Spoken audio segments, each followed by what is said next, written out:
Sir నాకు piles ఉంది sir treatment ఇయ్యండి అని అంటారు. సార్ నాకు పైల్స్ ఉంది సార్ ప్రాబ్లమ్ అయితుంది. మోషన్ సరిగ్గా రావట్లేదు అని మందులు ఇయ్యండి అని అంటారు.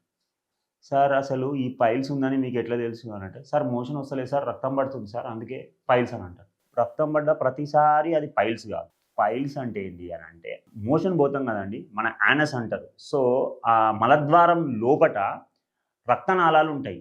ఆ మలద్వారం లోపట ఉన్న రక్తనాళాలు ఎప్పుడైతే ఇన్ఫెక్షన్ ద్వారా గానీ, ఏదైనా ఇన్‌ఫ్లమేషన్ ద్వారా గానీ, దేని ద్వారానైనా అది ఒకవేళ వాపొచ్చిందనుకోండి.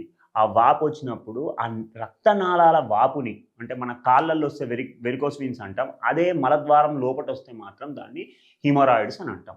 సో, రక్తనాళాల లోపట వాపులొస్తే అవి ఇట్లా ఉండలుండలుగా లేకపోతే మనకి గ్రేప్స్ అంటాం కదా! గ్రేప్స్ లాగా గుత్తులు గుత్తులుగా ఫార్మ్ అయితాయి. సో, ఆ గుత్తులు గుత్తులుగా ఫార్మ్ అయినప్పుడు ఏమైతుందంటే మోషన్ పోయినప్పుడు హార్డ్ స్టూల్ రావడం వల్ల అది తాక్కుంటూ కిందకొస్తది.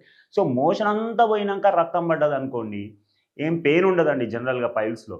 పెయిన్ లేకుండా మోషన్ అంతా పోయినంక రక్తం వస్తే దాన్ని పైల్స్ అంటారు. ఇందులో మళ్ళా మీకు గ్రేడ్ 1, గ్రేడ్ 2, గ్రేడ్ 3, గ్రేడ్ 4 అని అంటారు. గ్రేడ్ 1లో ఓన్లీ రక్తం పడతది. గ్రేడ్ 2లో మోషన్ పోయినప్పుడు ఆ పైల్ బయటికొస్తది. గ్రేడ్ 3లో మోషన్ పోయినప్పుడు పైల్ బయటికొస్తది. వేలుతో నెడితేనే లోపటికి పోతది. గ్రేడ్ 4లో వేలుతో నెట్టినా లోపటికి పోదు. ఇది పైల్స్.